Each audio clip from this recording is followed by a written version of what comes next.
आखिर कैसे Elon Musk की कंपनी न्यूरालिंक की ये N1 चिप हमारे केवल सोचने मात्र से हमें मोबाइल कंट्रोल करने की क्षमता देती है और कैसे इसके फ्यूचर मॉडल ब्लाइंड लोगों को देखने में और पैरालाइज्ड लोगों को चलने में मदद करेंगे। अगर आपके भी ये सवाल हैं तो इस वीडियो के एंड तक वो नहीं रहेंगे। चलिए शुरुआत करते हैं ब्रेन के बारे में कुछ बेसिक जानकारी से। हमारे ब्रेन में लगभग 86 बिलियन न्यूरॉन्स होते हैं जिनमें मैसेजेस एक्शन पोटेंशियल की फॉर्म में ट्रेवल करते हैं।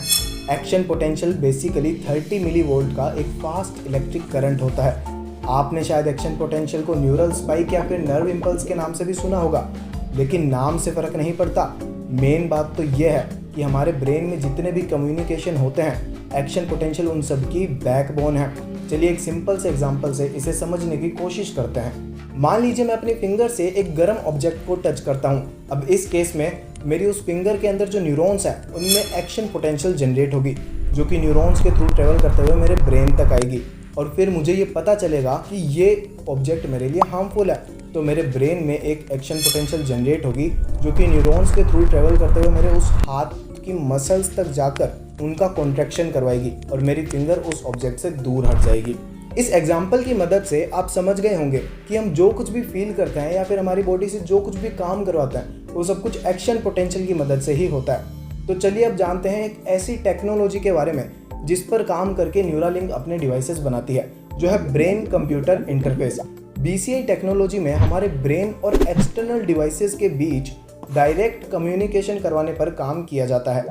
BCI में सबसे पहले एक डिवाइस की मदद से हमारे ब्रेन के इंटेंशंस के बारे में पता लगाया जाता है, यानी कि हमारा ब्रेन चाहता क्या है, और फिर उन इंटेंशंस के अकॉर्डिंगली पेशेंट को जिस एक्सटर्नल डिवाइस को कंट्रोल करना है उसे कमांड दी जाती है।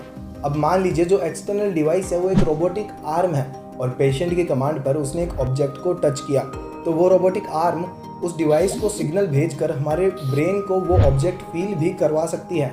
अब इन डिवाइसेस को हमारे ब्रेन के इंटेंशंस के बारे में पता कैसे चलता है? क्योंकि हम जो कुछ भी फील करते हैं या हमारी बॉडी से जो कुछ भी काम करवाते हैं वो एक्शन पोटेंशियल की मदद से ही होता है। तो ये डिवाइसेस डिटेक्ट करते हैं कि एक्शन पोटेंशियल ब्रेन के कौन से एरिया में जनरेट हुई है और इससे पता चलता है कि हमारा ब्रेन क्या चाहता है। और अगर इन डिवाइसेस को ब्रेन को कुछ फील करवाना हो तो ये ब्रेन में एक्शन पोटेंशियल जनरेट भी करवाते हैं। अब आप सोच रहे होंगे कि ये डिवाइसेस एक्शन पोटेंशियल को डिटेक्ट करते कैसे हैं? क्योंकि हमें पता है कि एक्शन पोटेंशियल एक इलेक्ट्रिक करंट होता है और करंट जब भी एक वायर में फ्लो करता है तो उस वायर के सराउंडिंग एक इलेक्ट्रिक फील्ड जनरेट होता है और उस इलेक्ट्रिक फील्ड में एक इलेक्ट्रोड रखकर उसे हम डिटेक्ट कर सकते हैं। इसी तरह जब एक न्यूरॉन में एक्शन पोटेंशियल जनरेट होती है या फिर ट्रेवल करती है तो उस न्यूरॉन के आसपास भी एक इलेक्ट्रिक फील्ड जनरेट होता है जिसे इन डिवाइसेज में प्रेजेंट इलेक्ट्रोड्स डिटेक्ट करते हैं। अब BCI में यूज़ होने वाले ये डिवाइसेस दो तरीके के हो सकते हैं, नॉन इन्वेसिव या फिर इन्वेसिव। नॉन इन्वेसिव डिवाइसेस में हमारे स्कल के थ्रू डायरेक्टली एक्शन पोटेंशियल को डिटेक्ट किया जाता है, लेकिन हमारे आज के टाइम के जो नॉन इन्वेसिव डिवाइसेस हैं इनसे जो डेटा मिलता है वो क्लियर नहीं होता।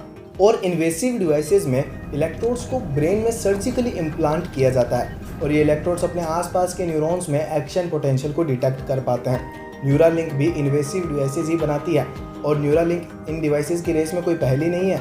रिसर्चर्स पहले ही ऐसे डिवाइसेस की मदद से पेशेंट से कंप्यूटर और प्रोस्थेटिक आर्म्स जैसे डिवाइसेस कंट्रोल करवा चुके हैं, लेकिन आज तक जो इन्वेसिव डिवाइसेस बने हैं उनमें काफ़ी सारी कमियां हैं, जैसे कि इनमें इलेक्ट्रोड्स साइज़ में बहुत ज़्यादा होते हैं जिसकी वजह से जब इन्हें ब्रेन में इम्प्लांट किया जाता है तो ब्रेन में डैमेज होता है और ये इलेक्ट्रोड्स नंबर में भी कम होते हैं। आज तक इन्वेसिव डिवाइसेस में मैक्सिमम 256 इलेक्ट्रोड्स ही देखने को मिले हैं और ये वायरलेस भी नहीं होते, जबकि न्यूरालिंक ने इन सारी कमियों को दूर किया है। जैसे कि न्यूरालिंक के फर्स्ट प्रोडक्ट में 64 थ्रेड्स ब्रेन में इम्प्लांट किए जाते हैं जो कि हमारे एक बाल से भी पतले होते हैं और हर एक थ्रेड पर 16 इलेक्ट्रोड्स होते हैं। तो एक डिवाइस में टोटल 1024 इलेक्ट्रोड्स हैं और न्यूरालिंक के डिवाइसेस वायरलेस होने के कारण काफ़ी सीमलेस भी हो जाते हैं। और जैसे हम हमारे मोबाइल को अपग्रेड करते हैं वैसे ही न्यूरालिंक के जब नए डिवाइस आएंगे तो पेशेंट अपने पुराने डिवाइस को नए डिवाइस से अपग्रेड भी कर पाएंगे। चलिए अब जानते हैं कि न्यूरालिंक का फर्स्ट प्रोडक्ट टेलीपैथी कैसे हमें हमारी सोच से डिवाइसेस कंट्रोल करने की क्षमता देता है, क्योंकि हम हमारी डिवाइसेस को अपने हाथों के मूवमेंट से कंट्रोल करते हैं। इसीलिए टेलीपैथी में हमारे ब्रेन के मोटर कॉर्टेक्स एरिया की एक्शन पोटेंशियल को डिटेक्ट किया जाता है, क्योंकि ये एरिया हमारे बॉडी मूवमेंट्स के लिए रिस्पॉन्सिबल होता है। मोटर कॉर्टेक्स की एक्शन पोटेंशियल को डिटेक्ट करने के लिए सबसे पहले इस एरिया के एग्जैक्ट ऊपर स्किन को कट करके स्कल में अप्रोक्सीमेटली 2.6 सेंटीमीटर डायमीटर का एक होल किया जाता है, जो कि N1 चिप के डायमीटर के इक्वल होता है। उसके बाद न्यूरालिंक का R1 रोबोट N1 चिप से अटैच्ड 64 थ्रेड्स को एक एक करके मोटर कॉर्टेक्स में इंसर्ट करता है। फिर होल में चिप को फिट करके स्किन से कवर कर दिया जाता है। अब चलिए इस पेजर नाम के बंदर के एग्जाम्पल से समझते हैं कि N1 चिप इम्प्लांट होने के बाद कैसे काम करती है। पेजर के ब्रेन के दोनों साइड के मोटर कॉर्टेक्स एरियाज में एक एक N1 चिप इम्प्लांट की गई है। सबसे पहले पेजर को एक टेस्टी बनाना स्मूदी की मदद से जॉयस्टिक से कर्सर कंट्रोल करना सिखाया गया, यानी कि जब भी पेजर येलो बॉक्स की तरफ कर्सर को मूव करता है तो उसे इस स्टो से बनाना स्मूदी दी जाती है। N1 इम्प्लांट मोबाइल से ब्लूटूथ की मदद से कनेक्ट होता है। अब पहले तो जब पेजर अपने हाथ की मदद से जॉयस्टिक को कंट्रोल करता है, तब N1 चिप इलेक्ट्रोड्स की मदद से इसके मोटर कॉर्टेक्स एरिया के न्यूरॉन्स में एक्शन पोटेंशियल को रिकॉर्ड करती है और इस डेटा को एक्सटर्नल डिवाइस में भेज दिया जाता है, जहां एक डिकोडर एल्गोरिदम में ये फीड किया जाता है कि कौन सा मूवमेंट करते टाइम कौन से न्यूरॉन्स में एक्शन पोटेंशियल जनरेट होती है। अब यहाँ पे पेजर जॉयस्टिक को मूव तो कर रहा है क्योंकि ये उसकी आदत हो चुकी है, लेकिन अगर आप ध्यान से देखोगे तो पता चलेगा कि जॉयस्टिक को डिवाइस से अनप्लग कर दिया गया है, यानी कि यहाँ कर्सर N1 चिप की मदद से कंट्रोल हो रहा है।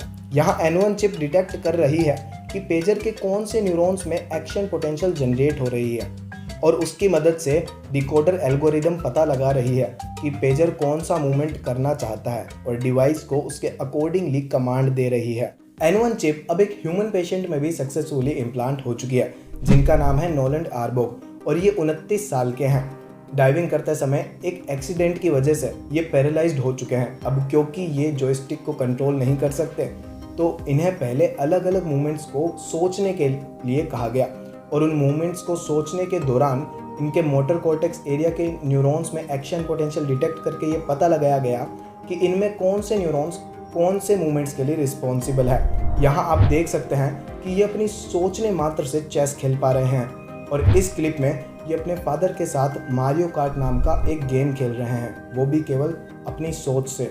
और टेलीपैथी शुरुआत में पैरालाइज्ड पेशेंट्स को ही दी जाएगी। चलिए आपको एक फनी एग्जांपल बताता हूँ जिससे आपको ये आइडिया भी मिल जाएगा कि टेलीपैथी कैसे पैरालाइज्ड लोगों की लाइफ चेंज करेगी। आपने मूवीज़ और सीरियल्स में देखा होगा कि जब भी किसी फैमिली मेम्बर को विलन की सच्चाई के बारे में पता चलता है तो विलन उसे सीढ़ियों से नीचे गिरा देता है और वो पैरालाइज्ड हो जाता है। इस वजह से वो अपनी फैमिली को विलन की सच्चाई नहीं बता पाता। लेकिन जब टेलीपैथी सभी पैरालाइज्ड पेशेंट्स के लिए अवेलेबल हो जाएगी तो वो अपनी फैमिली को विलन के बारे में सिंपली अपने फ़ोन की मदद से बता पाएगा। चलिए अब जानते हैं कि न्यूरालिंक का नेक्स्ट प्रोडक्ट ब्लाइंड साइट कैसे ब्लाइंड लोगों को देखने में मदद करेगा। सबसे पहले जानते हैं कि हम नॉर्मली कैसे देखते हैं। हमारी आइज़ में जो न्यूरॉन्स होते हैं वो लाइट के लिए सेंसिटिव होते हैं, यानी कि जब उन पर लाइट गिरती है तो उनके अंदर एक्शन पोटेंशियल जनरेट होती है और उस एक्शन पोटेंशियल को ऑप्टिक नर्व के न्यूरॉन्स हमारे ब्रेन के विजुअल एरिया तक पहुंचाते हैं। इसी वजह से हम देख पाते हैं। लेकिन ब्लाइंड लोगों की आइज़ या फिर ऑप्टिक नर्व में डैमेज होने के कारण उनके इस एरिया तक एक्शन पोटेंशियल नहीं पहुंच पाती, लेकिन विजुअल एरिया तो उनके ब्रेन में भी होता ही है। इसीलिए ब्लाइंड साइट में ब्लाइंड लोगों के विजुअल एरिया में N1 चिप का नेक्स्ट मॉडल इम्प्लांट किया जाएगा, जिसमें N1 चिप से भी ज़्यादा इलेक्ट्रोड होंगे। अब मान लीजिए किसी ब्लाइंड पर्सन को ये पेन दिखाना है, तो एक नॉर्मल आई इस पेन को देखकर विजुअल एरिया के जिन पॉइंट्स तक एक्शन पोटेंशियल पहुंचाती, उन पॉइंट्स पर इलेक्ट्रोड्स की मदद से डायरेक्टली एक्शन पोटेंशियल जनरेट करवा दी जाएगी और एक ब्लाइंड पर्सन भी इस पेन को देख पाएगा। यहाँ ऑप्टिक नर्व का काम इलेक्ट्रोड्स करेंगे और आइज़ का काम कोई एक्सटर्नल कैमरा करेगा, जो कि इमेज को देखकर चिप को सिग्नल भेजेगा कि कौन से पॉइंट्स पर एक्शन पोटेंशियल जनरेट करवानी है। ये कैमरा पेशेंट के चश्मे में भी हो सकता है। अब जैसे टेलीपैथी में पहले ये पता लगाया गया था कि कौन से न्यूरॉन्स में एक्शन पोटेंशियल जनरेट होने से कौन से मूवमेंट होते हैं, इसी तरह ब्लाइंड साइट में भी सबसे पहले ये पता लगाया जाएगा कि कौन से न्यूरॉन्स में एक्शन पोटेंशियल जनरेट करवाने से पेशेंट को क्या दिखाई देगा। चलिए समझते हैं कि साइंटिस्ट ये कैसे पता लगाते हैं। जब भी किसी इलेक्ट्रोड से ब्रेन में करंट सप्लाई किया जाता है तो उस इलेक्ट्रोड के आसपास के न्यूरॉन्स में एक्शन पोटेंशियल जनरेट होती है। इस वीडियो में देखिए। यहाँ रेड लाइंस इलेक्ट्रोड से करंट सप्लाई होने को बताती है, जिसकी वजह से उनके आसपास के न्यूरॉन्स में एक्शन पोटेंशियल जनरेट हो रही है। सेम इसी तरह जब विजुअल एरिया के किसी पॉइंट पर एक्शन पोटेंशियल जनरेट करवाई जाती है तो पेशेंट को एक लाइट का फ्लैश दिखाई देता है, जिसे साइंटिस्ट फोस्फिन कहते हैं, और इन फोस्फिन के कॉम्बिनेशन से एक इमेज बनती है। चलिए न्यूरालिंक के इस कोड नाम के बंदर के एग्जांपल से समझते हैं कि साइंटिस्ट ये कैसे पता लगाते हैं कि कौन से पॉइंट पर एक्शन पोटेंशियल जनरेट करवाने पर फोस्फिन कहाँ दिखाई देता है। यहाँ कोड को स्क्रीन पर आने वाले इन डॉट्स की तरफ अपनी आंखें मूव कराने पर बनाना स्मूदी दी जाती है और इसकी आंखों के मूवमेंट को इस कैमरा से डिटेक्ट किया जाता है। यहाँ ग्रीन लाइन कोड की आई मूवमेंट को बता रही है और जो व्हाइट डॉट्स हैं वो फोस्फिन नहीं है, क्योंकि फोस्फिन को केवल कोड ही देख सकता है।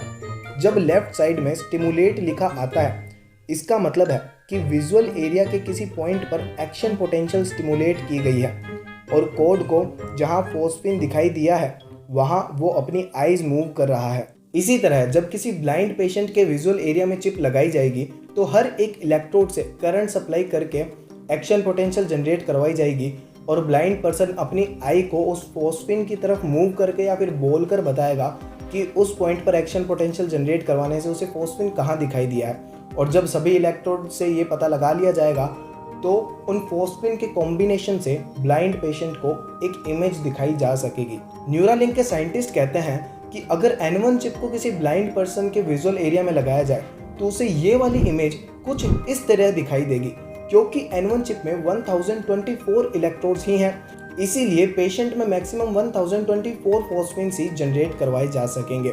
लेकिन इस चिप का नेक्स्ट मॉडल जो कि ब्लाइंड लोगों में लगाया जाएगा उसमें 16,000 इलेक्ट्रोड्स होंगे और दोनों साइड के विजुअल एरिया में एक एक चिप लगाई जाएगी, तो टोटल 32,000 इलेक्ट्रोड्स की मदद से ब्लाइंड लोग और भी क्लियर देख पाएंगे। और जैसे जैसे इलेक्ट्रोड्स नंबर में बढ़ते जाएंगे और थ्रेड्स की लेंथ बढ़ेगी तो इलेक्ट्रोड्स विजुअल एरिया के और भी पॉइंट्स को कवर कर पाएंगे और एक टाइम आएगा जब ब्लाइंड लोग भी हमारे जैसे ही इस कलरफुल दुनिया को देख पाएंगे। चलिए अब जानते हैं कि कैसे न्यूरालिंक पैरालाइज्ड पेशेंट्स को चलने में हेल्प करेगी। नॉर्मली जब हमें हमारा कोई बॉडी पार्ट मूव करवाना होता है तो हमारे ब्रेन के मोटर कॉर्टेक्स एरिया में एक एक्शन पोटेंशियल जनरेट होती है, जो कि न्यूरॉन्स के थ्रू ट्रेवल करते हुए उस बॉडी पार्ट तक जाती है और वहाँ की मसल्स का कॉन्ट्रैक्शन करवा के उसे मूव करवाती है। हमारी बॉडी पार्ट्स तक जो न्यूरॉन्स एक्शन पोटेंशियल लेकर जाते हैं वो हमारे ब्रेन से निकलते हैं और स्पाइनल कॉर्ड में एंटर करते हैं और स्पाइनल कॉर्ड से पूरी बॉडी में फैलते हैं। अब मान लीजिए एक एक्सीडेंट में किसी पेशेंट की सर्वाइकल रीजन से स्पाइनल कॉर्ड डैमेज हो गई, जो कि न्यूरालिंक के फर्स्ट पेशेंट नोलैंड आर्बोग में भी हुआ था। अब जब वो पेशेंट अपने बॉडी पार्ट को मूव करवाना चाहेगा तो उसके मोटर कॉर्टेक्स एरिया में एक्शन पोटेंशियल जनरेट तो होगी, पर वो उसके उस बॉडी पार्ट तक पहुंच नहीं पाएगी। तो इस केस में टेलीपैथी को ही थोड़ा एक्सटेंड कर दिया जाएगा। मोटर कॉर्टेक्स में एक चिप एक्शन पोटेंशियल को डिटेक्ट करके एक्सटर्नल डिवाइस को सेंड करेगी और एक चिप स्पाइनल कॉर्ड के डैमेज्ड पार्ट के बाद लगा दी जाएगी, जो डिवाइस के कमांड पर उन न्यूरॉन्स में एक्शन पोटेंशियल जनरेट करवाएगी जहां नॉर्मली स्पाइनल कॉर्ड की मदद से एक्शन पोटेंशियल पहुंचती, और एक्शन पोटेंशियल उस बॉडी पार्ट तक पहुंच जाएगी और वो पेशेंट फिर से अपनी बॉडी पार्ट्स को नॉर्मली मूव करवा पाएगा। इस पिग को देखिए, यहाँ इसकी स्पाइनल कॉर्ड में लगी चिप एक्सटर्नल डिवाइस की कमांड पर इसके पैर की मसल का कॉन्ट्रैक्शन करवा रही है और कुछ सालों में आप शायद नोलैंड आर्बोग को भी इस टेक्नोलॉजी की मदद से चलते हुए देख पाएंगे। इससे हमें पता चलता है कि न्यूरालिंक ब्रेन से रिलेटेड लगभग सारे डिसऑर्डर्स एक ही कॉन्सेप्ट से ठीक करती है। ब्रेन के जिस भी एरिया से रिलेटेड डिजीज को ठीक करना है उस एरिया के ऊपर एक चिप लगाई जाती है और एक्शन पोटेंशियल को डिटेक्ट और जनरेट करवा के उस एरिया से रिलेटेड डिजीज को ठीक किया जाएगा। और एलोन मस्क कहते हैं जब न्यूरालिंक ब्रेन रिलेटेड लगभग सारे डिसऑर्डर्स को ठीक करवा चुकी होगी उसके बाद न्यूरालिंक हमारे ब्रेन और आर्टिफिशियल इंटेलिजेंस के बीच कनेक्शन बनाने में काम करेगी, यानी कि हमारे ब्रेन और एआई के बीच सिम्बायोसिस करवाया जाएगा। लेकिन फिलहाल काफ़ी साल तो डिसऑर्डर ठीक करने में ही लग जाएंगे, तो अभी इसके बारे में फ़िलहाल ज़्यादा सोचने की ज़रूरत है नहीं। तो आज के लिए इतना ही। Thank you.